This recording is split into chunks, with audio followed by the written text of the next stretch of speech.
This is BayCare Health Chat.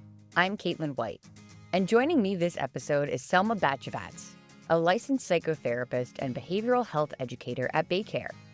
Today, we're delving into the topic of coping with stress. Selma brings a wealth of experience and a compassionate, trauma-informed approach to understanding and managing stress, resilience, and women's health. Let's explore how stress impacts us and discover practical strategies to manage it effectively. Well, to start us off today, I'm sure a lot of our listeners have this question. Just what is stress, biologically speaking? So, when we talk about stress, we often think it's just like feeling overwhelmed or anxious, but stress is actually a full body biological response. It starts in the brain, and there's a part in particular called the amygdala, which triggers the release of stress hormones like cortisol and adrenaline. And this activates the sympathetic nervous system where, like, your heart rate goes up, your muscles tense, your digestion slows down. This is your body getting ready to fight or flee. And this response was designed to help us survive short bursts of danger. However, the problem in our modern day life is that we're activating that system over and over because we have a lot of emails, there's traffic, there's deadlines, there's parenting, there's stress everywhere. And we rarely give the body a chance to come back down. That's when stress becomes chronic, and that's when it starts to impact our sleep, our immune system, our memory, just everyday life, and even our digestion. So, to understand stress as a physiological loop is important, not as a personality trait, really. This is the key to managing it. And that brings me to my next question. You mentioned some of those symptoms of stress, digestion and lack of sleep. I know I always feel it in my chest, but what are some overlooked symptoms of stress? So this is a great question. Most people don't know that they're actually stressed because we've normalized it so much. If you are snapping at people, if you're forgetting small things, if you're waking up tired, even after a good night's sleep, those are probably really good signs. Tension in your shoulders, a clenched jaw, frequent headaches, or feeling numb and detached from those things you usually enjoy. These are all the way your body is waving a red flag. I like to tell people don't wait for a breakdown. I tell them to notice micro signals, like chronic stress doesn't always look dramatic. It often looks like I'm tired all the time, or I'm just so busy and I'm forgetting so many things. But behind that is often a nervous system stuck in overdrive. Gotcha. Well, what's the difference between coping with stress and actually managing it? Coping gets us through the moment, management changes the long term pattern. So, coping might be like scrolling your phone or snacking or zoning out with TV. Those aren't wrong or bad. They do help us cope with what's happening in front of us.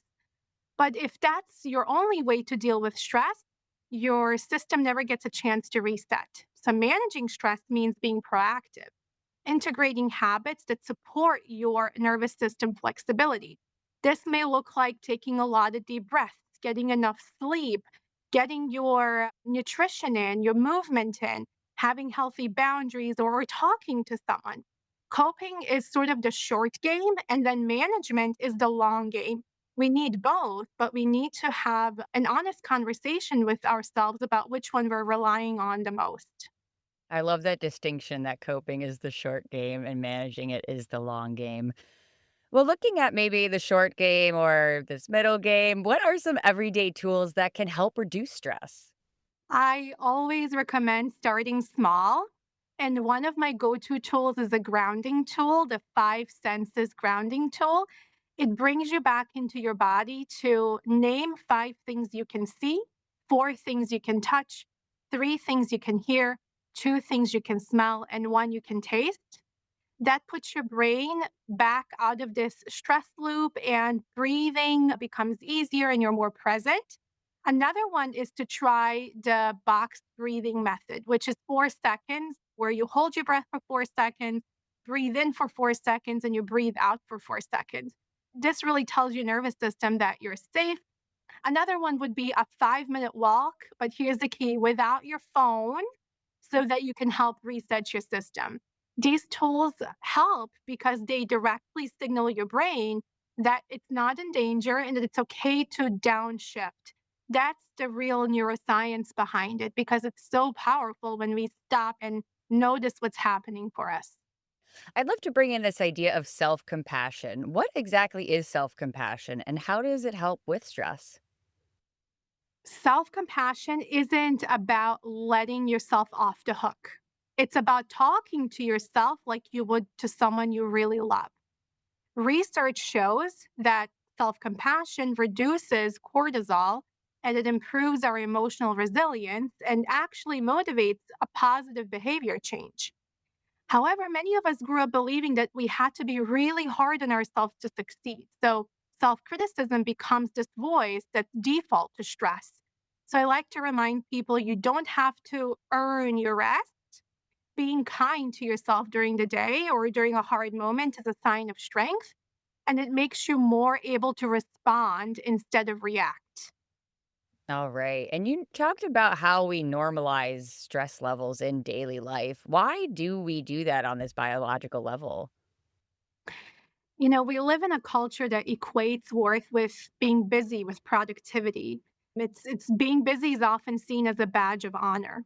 So we learn to dismiss our own needs and call that resilience. And chronic stress isn't resilience, it's overload. So we can start to shift this by noticing where we override our body signals. Is it skipping meals? Is it pushing through fatigue? Is it saying yes when we're really exhausted? And stress management isn't just about doing more self care, it's about reevaluating what we already are doing and the beliefs that are driving our stress in the first place. And what kind of support is available for people dealing with chronic stress? You don't have to wait until you're at a breaking point to get help. If you are having trouble sleeping, feeling constantly on edge, or experiencing panic, or noticing that you just don't feel like yourself lately, those are really good signs to reach out to support. And support might look like starting with your primary care doctor, seeing a therapist, a licensed therapist, or joining a support group. It's getting help that makes you feel good about yourself. It's not a failure.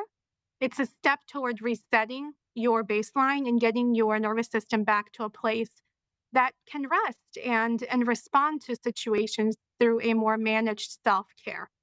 Wonderful. And you gave us so many tips to take away today. But as we wrap up this conversation, how can people personalize their approach to managing stress without feeling overwhelmed? There is no one size fits all solution to stress. I wish there was, but what works for me might not work for you. And that's totally okay. The goal is to build a personal toolkit. So maybe you're better after journaling, or maybe it's walking your dog or calling a friend. The key is to stay curious about what your body is responding to. And stress management is a skill. And like any skill, it gets better with practice. It's not about being perfect at it or knowing all the things right away. It's about building small, doable habits that help your body feel safe enough to relax. And that wraps up this episode of BayCare Health Chat. Thank you, Selma, for joining us today, and thank you for listening. Head on over to our website at baycare.org for more information and to get connected with one of our providers. Please remember to subscribe, rate, and review this podcast and all of the other BayCare podcasts. For more health tips and updates, follow us on your social channels.